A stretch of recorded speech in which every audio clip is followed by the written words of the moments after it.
This is the first pro bout on your MCF card for this evening. Introducing first out of the Lavender's blue corner, this Jiu-Jitsu Muay Thai fighter stands 5 feet 9 inches tall, officially weighed in at 125.0 pounds. He holds a pro record of 1 win, 1 loss, representing Pagzuko Gym and hailing from Scotts Bluff, Nebraska, Terry the Titan Van Hoosear.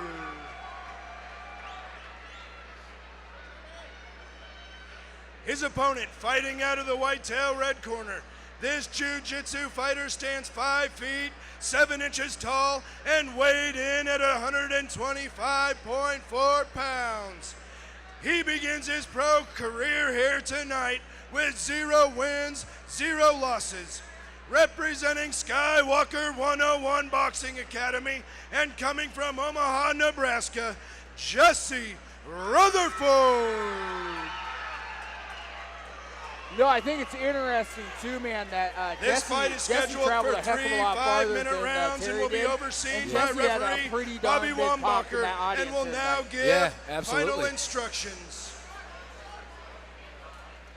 All right, gentlemen, we've been through the rules in the back. I expect a good, clean fight.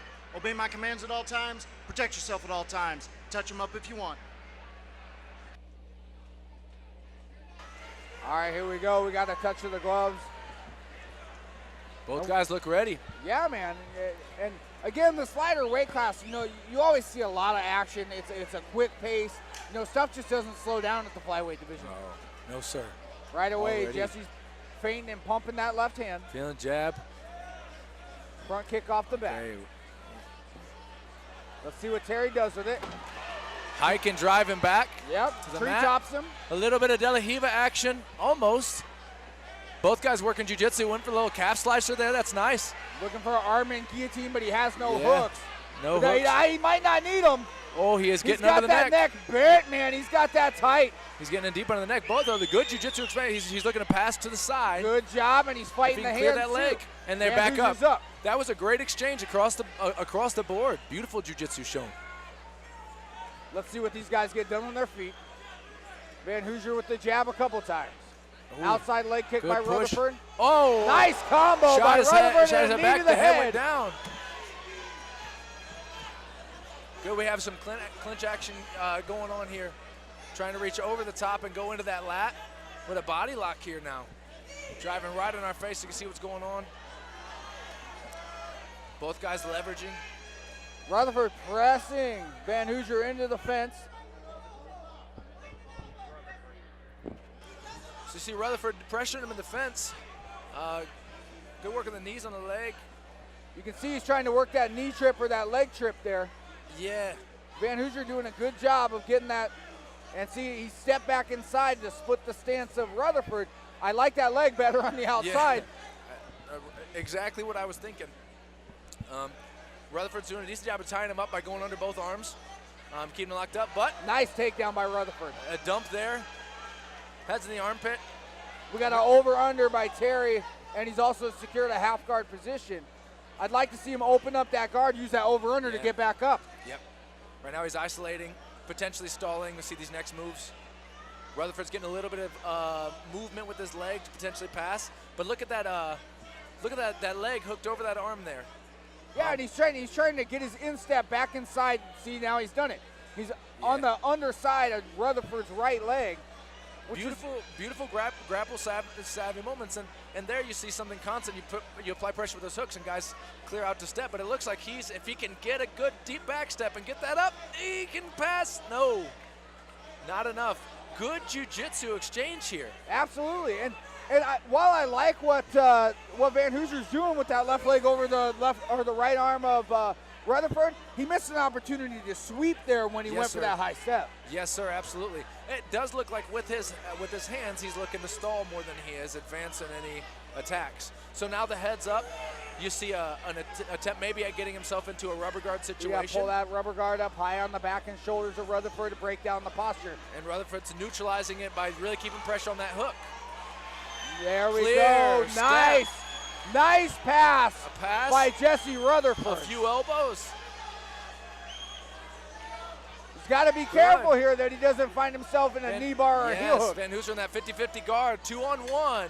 He's going for a straight ankle lock now. A straight ankle lock. We got a spin. Boy, this is a great jiu-jitsu exchange, Beautiful scramble.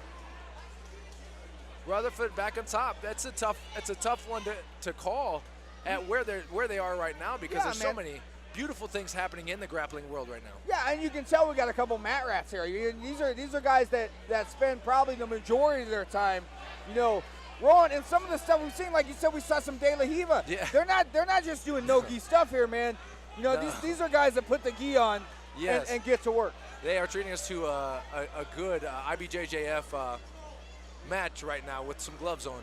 Yeah. Throw a few strikes in there in the mix. Yeah. Good. Rutherford posted out on that leg. Van Hoosear still trying to use that overhook. I think it's mainly just so that Rutherford can't pass fully, and so he can't rain down any elbows or right hands. He's starting to let go of his posture a little bit. Rutherford's posturing up. That half guard. We got 40 seconds left here in the first round, folks. And we've seen some brilliant jiu-jitsu exchanges here in the first round. Good. If Rutherford could in that situation there, if he could posture a frame on the head and get a little bit more separation. Big elbow. Good, clean, close guard. Now feet on the hips. He's raising that back up, looking right back into rubber guard. We got some isolation with the elbows in. With both arms in, it's still dangerous. This isolation's high. Van Hoosear, possibly looking to set up an arm bar here. Oh!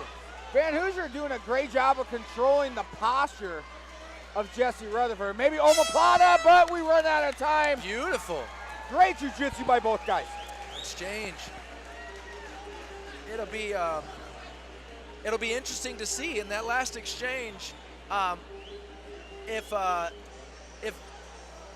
Van Hoosear, how much of his legs he used. Yeah, well, and I think too, he chipped away. He started working that rubber guard high. You can tell he was possibly going for an armbar. When Rutherford went for the pass, Van Hoosear went for the omoplata, but you just ran short on time. Yep. He's got to get a little quicker with his transitions. I think that probably if I'm scoring that round, I'm probably going to give the round to Rutherford. Yes, he had more time on top. He was constantly trying to pass. He was constantly trying to improve his position. And so in the jiu-jitsu world, as far as MMA goes, I'm probably going to score that round 10-9 for Jesse Rutherford. Yes, I would go the same way. Van Hoosear did a lot to isolate, to keep the posture down and not take punches, but didn't really work to sweep, just really worked to maintain position. It was beautiful, but I would definitely go 10-9. Well, and Van Hoosear kept himself safe. I mean, he didn't take a lot of damage there from the bottom. No, in a 3-round fight, not a bad start. They got 10 minutes left to go to work. Let's see what they do with the next 5. Oh, we got a jab, a counter with an overhand right. Leg kick by Rutherford, front kick, and again. Very similar to the start of the first round. Tree tops him. And he's going to do it again. He's got to start, he's making like a snapping front kick. He needs to use it more like a teep and push with it. Yeah, and you can see his boxing. He's not quite extending his arms to go out and make those strikes. Nice leg kick by Rutherford. Super powerful, but Rutherford has good boxing. One, I think he's using that jab more as distance management and a GPS for that right uppercut. Yeah, the right uppercut is what he's looking there. Nice knee by Rutherford. The clinch fighting's good. Rutherford's got to be careful with that head down. Van Hoosear working that knee. Back in the clinch work, you can see that. I think Rutherford, though, he's got great takedowns off the fence. Yeah. You can tell it's something they work often. Yep. At their gym. They're not just. He hasn't shot one double in the open. He hasn't shot one single in the open. But when he gets Van Hoosear's back against the fence, Rutherford will have him down in a matter of seconds. It's a different game on that cage. You put the cage in, it makes a big difference. And if he's training on the cage, he appears to be well versed there. And again, you can see we got Terry working a half butterfly. He's got an over. Reference. And so he let go of the over. No, he's back to the over and under now. This is where he wants to be. Well, and Rutherford's going to pressure that hook, and he's going to keep that hook pressured in. And again, he's on a dominant position. It's good jiu-jitsu. Oh, he missed the triangle. He got on the wrong side. But he could attack. He can attack that opposite arm if he goes there. He can still attack that. Rutherford needs, exactly. I was going to say Rutherford needs to pressure in, stack, and pass. And that's what he's looking to do here. I like the frame of the left arm of Rutherford, too.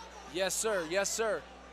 Good. Hands on the mat. A little bit high right now. One thing Van Hoosear's doing is he's doing a good job keeping on balance. Now, And you see Van Hooser's doing a good job. He's moving his hips left to right. He's got his hips on a swivel. You know, so right now he's not flat on his back. You know, he's on his right hip. Rutherford sitting back on his heels. He's comfortable right now. And Van Hooser's looking for that triangle. You can see him continue. The setup seems consistent, though, you know. But the thing is, he's got it. He's got an isolation. Let's see what Jesse can do. I like the strikes here. Oh, he's protecting that. Arms across. There he's got the underhook, and this is tight, folks. His arms on the opposite side. His arms on the opposite side. Potentially, he can continue to work out of this. He's trying to get out the side, step over the head, but he's working a transition there to really dig that in. Here's the thing I say all day, and I like this. This is tough. I like tough. the head control This is tough. And that's going to be it. We got to tap. That's going to be it. And we got to tap. We got to tap. Beautiful fight, beautiful Man, jiu-jitsu. great fight. And that's not a fight, especially for a first pro fight. I don't think that's a fight that Jesse Rutherford should hang his head on. No, absolutely not. Let's go back to the replay. Why don't you walk us through this? Beautiful. Yeah, so you see Van Hooser's working that triangle. And right here, he goes and he connects his hands above the top and he closes his elbows. That makes all the difference. So you have the lock between both of his legs there, and then when he goes over the head and closes those elbows, that choke was lights out. And right now we got a little controversy in the cage. You can see Danny Molino looking to see if we got a tap. Let's see if we can see it on replay. I don't think he tapped. I don't think Rutherford tapped. I didn't see a tap. I was confused, though. From my own eye, I didn't see a tap with his arm. But he didn't protest when he got up, and he was motioning with his foot. He was motioning with his foot, which is odd. That his hand was hidden, I couldn't see, but I saw his movement with his legs indicated to me that he was in a different level of danger. Well, we're going to send it up to our ring announcer. Let's get the official announcement here. If he didn't tap, that's unfortunate. Yeah. 2 minutes and 40 seconds into the second round. Due to triangle choke and tap out, your winner, Terry Van Hooser. Jordan.